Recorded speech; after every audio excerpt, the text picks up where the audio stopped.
High students, welcome back to my channel English learning with Joy. আজকের ক্লাসে আমরা the snail class 10-এর এই যে পোয়েমটি আছে, যেটা নাকি উইলিয়াম কাউপারের লেখা, সেখান থেকে আজকে আমরা কম্প্রিহেনশন এক্সারসাইজগুলোকে আমরা কমপ্লিট করব। প্রথমে আমরা কম্প্রিহেনশন এক্সারসাইজগুলো করব, তারপরে গ্রামারে নিউজ এবং সবার শেষে রাইটিং অ্যাক্টিভিটিটাকে নিয়ে খুব সুন্দর করে আলোচনা করব। তোমরা ক্লাসটিকে মন দিয়ে ফলো করো, কারণ এই ক্লাসটি তোমরা যদি মন দিয়ে ফলো করো তাহলে তোমাদের দ্য স্নেইল এই যে কবিতাটি আছে তার থেকে রাইটিং, গ্রামার এবং কম্প্রিহেনশন এক্সারসাইজ থেকে তোমাদের আর কোনো কোয়ারিজ থাকবে না। তাহলে চলো পরপর করে আমরা এক এক করে এবার আলোচনা করা শুরু করি। সবার প্রথমে কম্প্রিহেনশন এক্সারসাইজেস। এখানে দেখো দেওয়া আছে নাম্বার 1-এ choose the correct alternative to complete the following sentences. মানে প্রত্যেকটা কোশ্চেন্সের অ্যাগেনস্টে 4টা করে অপশন দেওয়া আছে, সঠিক অপশনটি খুঁজে নিয়ে আমাদেরকে লিখতে হবে। তাহলে নাম্বার এতে দেওয়া আছে with the slightest touch the snail shrinks into its house with. মানে সামান্যতম ছোঁয়ায় শামুক তার ঘরের মধ্যে কুঁকড়ে ঢুকে যায়। 4টা অপশন দেওয়া আছে, 1, 2, 3, 4। Number 1 displeasure, number 2 pleasure, number 3 pain, number 4 surprise.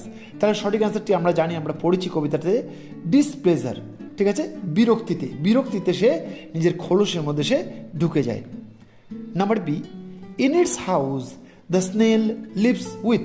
মানে তার ঘরে শামুক বাস করে, এটা বলা আছে কোশ্চেনে। 4টা নিচে option, number 1 parents, number 2 friends, number 3 relatives, number 4 no one. ঠিক আছে, তাহলে আমরা জানি কবিতাতে পড়েছি সঠিক অ্যান্সারটি হবে নাম্বার 4 নো ওয়ান। মানে শামুক কারোর সঙ্গেই বাস করে না, সে একাকী বাস করতে সে পছন্দ করে। Number C the poet has compared the snail to a. কবি নিজের কবিতার মধ্যে স্নেইল বা শামুকটিকে কার সঙ্গে তিনি তুলনা করেছেন? 4টা option, number 1 tree, number 2 hermit, number 3 rock, number 4 blind man. তাহলে আমরা জানি সঠিক উত্তরটি হবে নাম্বার 2 হারমিট বা সন্ন্যাসীর সাথে। মানে রাইটার, এই পোয়েমের রাইটার নিজের কবিতার যে মূল বিষয়বস্তু স্নেইল, তার সাথে তিনি একটি সন্ন্যাসীর তিনি তুলনা করেছেন। ঠিক আছে, এবার চলে যাব নাম্বার 2 পোর্শনে। এখানে দেওয়া আছে state whether the following statements are true or false। মানে সর্বপ্রথম নিচে স্টেটমেন্টগুলো দেওয়া আছে, সেগুলোকে পড়ে আমাদের বুঝতে হবে সেটা ট্রু অর ফলস, সেটা লিখতে হবে। Provide sentences, phrases, words in support of your answer. স্টেটমেন্টটা যদি ফলস বা ট্রু যেটাই হোক, তার সাপোর্টে আমাদেরকে পোয়েমের থেকে খুঁজে নিয়ে সেন্টেন্স বা ফ্রেজ বা ওয়ার্ডসগুলোকে লিখতে হবে। ঠিক আছে, নাম্বার এতে দেওয়া আছে the snail fears to fall from the wall. মানে শামুকটি দেওয়াল থেকে পড়ার ভয় পায়।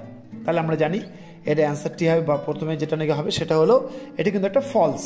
তাহলে ফলস আমরা লিখে নিলাম। এইবার কবিতার থেকে যে অংশটি আমরা এখানে লিখব সেটা কি? সেটা লিখব দ্য স্নেইল স্টিক্স ক্লোজ নর ফিয়ার্স টু ফল। এটা হলো এটার সাপোর্টিং স্টেটমেন্ট।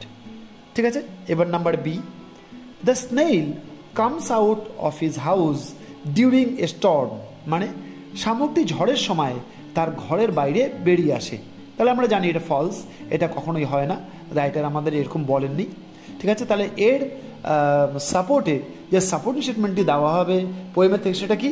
সেটা লিখতে হবে within that house secure he hides when danger imminent betides of storm or other harm besides of weather.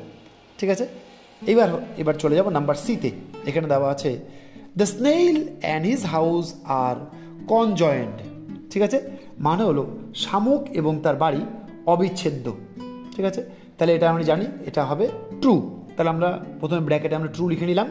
এইবারে সাপোর্টিং স্টেটমেন্টটি হবে as if he গ্রিউ their house and all together. ঠিক আছে, তাহলে আমাদের নাম্বার 2 পোর্শনটি হয়ে গেল কম্প্রিহেনশন এক্সারসাইজ থেকে। এখান থেকে এবার থার্ড পোর্শনটি হলো, দেখো দেওয়া আছে অ্যান্সার দ্য ফলোয়িং কোশ্চেন্স। নিচে 3টা কোশ্চেন দেওয়া আছে, তার সঠিক উত্তরটি আমাদের বেছে নিয়ে কবিতা থেকে বেছে নিয়ে আমাদের লিখতে হবে। নাম্বার এতে দেখা দেওয়া আছে what does the snail usually stick itself to. মানে শামুক কিসের সঙ্গে সাধারণত নিজেকে আটকে রাখে? অ্যান্সারটি হবে usually the snail sticks itself to a grass or a leaf or a wall. মানে সাধারণত শামুকটি নিজেকে আটকে রাখে একটি ঘাসের সঙ্গে অথবা একটি পাতার সঙ্গে অথবা একটি দেওয়ালের সঙ্গে। ঠিক আছে, এবার নাম্বার বি কোশ্চেনে চলে যাব। ওখানে দেখো দেওয়া আছে, what makes the snail well satisfied? কি শামুককে সম্পূর্ণভাবে পরিতৃপ্ত করে? অ্যান্সার হবে his own whole treasure makes the snail well satisfied, মানে তার নিজের সম্পদ শামুককে সম্পূর্ণভাবে পরিতৃপ্ত করে। নাম্বার সিতে এবার চলে যাব। দেওয়া আছে, when does the snail feed ফাস্টার? কখন শামুকটি দ্রুত নিজের খাবার খায়? অ্যান্সার হবে আমরা জানি, the snail feeds faster when it finds another snail nearby, মানে শামুকটি দ্রুত খাওয়া শুরু করে যখন এটি কাছে পিঠে অপর একটি শামুক এসে দেখতে পায়। ঠিক আছে, তাহলে আমাদের কম্প্রিহেনশন এক্সারসাইজ পোর্শনটি আমাদের কমপ্লিট হয়ে গেল। এইবার আমরা চলে যাব grammar in use. Grammar portion আমরা চলে যাব। এখানে দেখো দেওয়া আছে নাম্বার 4-এ, change the following sentences into questions as directed. নিচে চারটা স্টেটমেন্ট দেওয়া আছে এবং তারপরে ব্র্যাকেটের মধ্যে ইনস্ট্রাকশন দেওয়া আছে এবং সেই ইনস্ট্রাকশন অনুযায়ী আমাদেরকে ওই স্টেটমেন্টগুলোকে প্রত্যেকটাকে ইন্টারোগেটিভ বা কোশ্চেন্সে আমাদেরকে পরিণত করতে হবে। ঠিক আছে, তাহলে নাম্বার এতে দেওয়া আছে, সিরাজ অলওয়েজ রাইজেস আর্লি। কী করতে হবে? ব্র্যাকেটে দেওয়া আছে interrogative sentence using does. Does ওয়ার্ডটি ইউজ করে এই সেন্টেন্সটিকে আমাদেরকে ইন্টারোগেটিভ করতে হবে। তাহলে অ্যান্সারটি হবে, does Siraj always rise early. ঠিক আছে, এ নাম্বারটা হয়ে গেল। Number B, Joyce is the best singer in the class. ব্র্যাকেটে দেওয়া আছে ইনফরমেশন কোশ্চেন ইউজিং হু। আমাদেরকে হু কথাটি ইউজ করে এই সেন্টেন্সটিকে আমাদেরকে ইন্টারোগেটিভ করতে হবে। তাহলে উত্তরটি হবে, who is the best singer in the class. হয়ে গেল এটা। Number C, he saw the rainbow. ব্র্যাকেটে দেওয়া আছে interrogative sentence using did. Did ওয়ার্ডটি ইউজ করে এই সেন্টেন্সটিকে ইন্টারোগেটিভ সেন্টেন্সে চেঞ্জ করতে হবে। তাহলে কীভাবে করব দেখে নেই। Did he see the rainbow, এইটা হবে এর উত্তর। Number D, I go to school by bus. ঠিক আছে, ব্র্যাকেটে দেওয়া আছে information question using how. How ওয়ার্ডটি ইউজ করে এই সেন্টেন্সটিকে আমাদেরকে ইন্টারোগেটিভ সেন্টেন্সে চেঞ্জ করতে হবে। তাহলে আমরা কী হবে অ্যান্সার দেখে নেই। How do I go to school? আমি কিভাবে স্কুলে যাই, এটা হলো এর সঠিক অ্যান্সার। তাহলে আমাদের গ্রামার ইন ইউজ এই পোর্শনটি কমপ্লিট হয়ে গেল। এবার চলে যাব আমরা রাইটিং অ্যাক্টিভিটিসে। ঠিক আছে, রাইটিং অ্যাক্টিভিটিসের মধ্যে একটি রাইটিং দেওয়া আছে, সেটা কি number 5, write a letter within 100 words to the editor of an English daily. 100টি শব্দের মধ্যে একটি সংবাদপত্রের এডিটরের কাছে তুমি একটি চিঠি লেখো। About the disturbances caused by the thoughtless use of loudspeakers. চারিদিকে যে প্রচণ্ড রকম লাউড স্পিকার বাজানো হয় সেটা যে প্রচণ্ড তোমাদের ডিস্টারবেন্স ক্রিয়েট করছে, এটার কারণ হিসাবে বা এটাকে বন্ধ করার জন্য তুমি নিউজ পেপার এডিটরের কাছে 100টি শব্দের মধ্যে একটি চিঠি লিখবে। তাহলে দেখো তোমাদের স্ক্রিনে আসছে, তোমরা ভালো করে দেখে নাও। দেওয়া আছে two the editor, the Statesman. তোমরা দ্য স্টেটসম্যানের জায়গায় অন্য যে কোনো পত্রিকার নাম দিতে পারো। ঠিক আছে, তারপরে দেখো আমি দিয়েছি শিলিগুড়ি,